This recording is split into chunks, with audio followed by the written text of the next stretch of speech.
Ya, bagaimana setiap aktivitas ini punya nilai di hadapan Allah Subhanahu wa taala. Ya, aktivitas dalam bahasa Arab, perbuatan disebut amal namanya.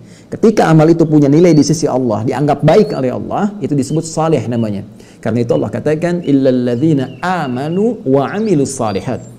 Ya, orang-orang ini yang beraktivitas ini berpotensi mungkin rugi. Dia tidak bisa berniaga dengan baik dengan modal yang diberikan. Dikasih 24 jam, ya, yang digunakan baiknya cuma 4 jam, cuma 8 jam, ya kan?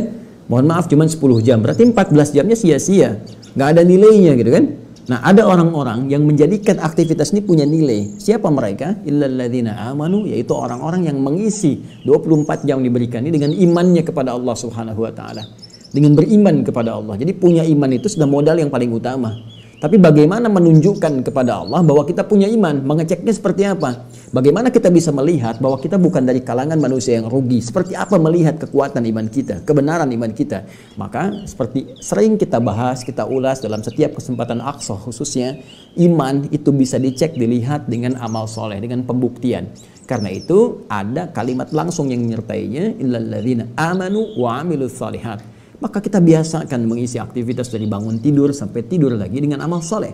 Karena itulah Allah berikan petunjuk melalui Rasulullah SAW, Sayyidina Muhammad SAW, memberikan petunjuk pada kita bagaimana menata setiap aktivitas dari bangun tidur sampai tidur lagi sehingga dia bisa punya nilai di hadapan Allah, punya amal soleh, menjadi ibadah. Maka disertakanlah bimbingan dalam setiap aktivitas kita. Silahkan Anda cek, semua aktivitas kita itu punya bimbingannya dalam bentuk doa. Doa itu sekali lagi, sering saya tegaskan, bukan hanya kalimat yang menjadikan secara formalitas aktivitas menjadi ibadah, tapi sekaligus memiliki petunjuk-petunjuk di dalamnya yang mengandung makna, penunjukan dan bimbingan bagaimana menjalani aktivitas yang akan kita kerjakan.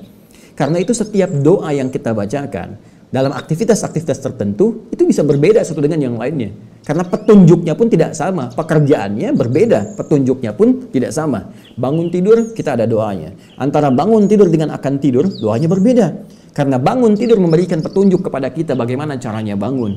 Dari Ibnu Abbas radhiyallahu taala anhuma, ketika beliau menginap di rumah Sayyidah Maimunah radhiyallahu taala anha, ingin mengamati bagaimana Nabi bangun malam harinya untuk menunaikan ibadah tahajud itu. Kata beliau, kana Nabi sallallahu alaihi wasallam bima makna, adalah kebiasaan Nabi sallallahu alaihi wasallam idza staiqadha min naumihi, jika beliau bangkit, bangun dari tidurnya, fajalasa, maka beliau duduk terlebih dahulu, tidak langsung kemudian bangkit atau beraktivitas, duduk dulu, menenangkan dirinya. Kemudian famasaha biyadihi min athari naumi, maka beliau menghapus bekas ngantuknya dengan bagian tangan yang bersih, diduga bersih. Ya, bisa dengan misalnya bagian jemari yang ini atau dengan punggung tangan seperti ini yang diduga bersih, dia hilangkan dulu. Beliau hilangkan bekas kantuknya sehingga ada kesadaran. Ya, baru setelah ada kesadaran itu beliau bacakan kemudian faqara khawatim surah Ali Imran, membacakan ayat-ayat terakhir ayat 190 sampai ayat 200 surah Ali Imran, kemudian membaca doa bangun tidur itu. Nah, ini petunjuk lagi. Mereka menyampaikan ketika Nabi bangun dari tidur, maka Nabi membaca alhamdulillahilladzi ahyana ba'dama amatana wa ilaihin nusyur. Nah, ini petunjuk. Bukan cuma bacaan yang menjadikan bangun tidur itu menjadi amal soleh, jadi ibadah, jadi punya nilai di hadapan Allah Subhanahu wa taala. Tapi diberikan bimbingan sekaligus bagaimana cara menyikapi bangun itu. Maka kita katakan, segala puji bagimu ya Allah, aku bersyukur diberikan kesempatan untuk hidup kembali, menjalani kehidupan di hari ini, walaupun engkau bisa mewafatkan aku saat tidur tadi.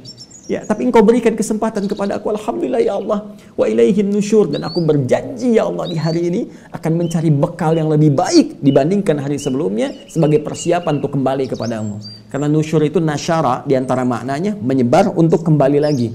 Nah, kita bangun tidur, kita berjanji kepada Allah hari ini akan menyebar, beraktivitas. Karena mungkin Anda tidak di satu tempat beraktivitasnya. Boleh jadi di rumah, keluar rumah, tempat berbeda, ke kantor, tempat olahraga, dari macam-macam, setiap tempat. Tapi kita bertekad kepada Allah, setiap tempat yang akan kita pijak di hari itu, kita niatkan ibadah kepada Allah Subhanahu wa taala.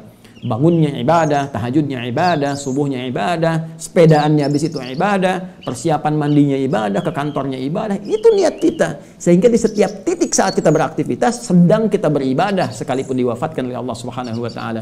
Sepedaan, kita niatkan beribadah supaya sehat, dengan sehat kita ibadahnya kuat, sholatnya kuat, bisa puasa kuat dan sebagainya, baca Quran kuat. Kemudian wafat misalnya, saat menyimpan sepeda, kita duduk, kita meninggal. Dan meninggal dalam keadaan ibadah. Karena kita niatkan tadi. Itu janji kita. Maka saya bertanya dari satu ini saja teman-teman, berapa banyak pekerjaan kita yang punya nilai ibadah? Ya, dalam Islam tuh luar biasa, komplit gitu. Jadi kita tata dari awal sampai akhirnya. Silahkan cek.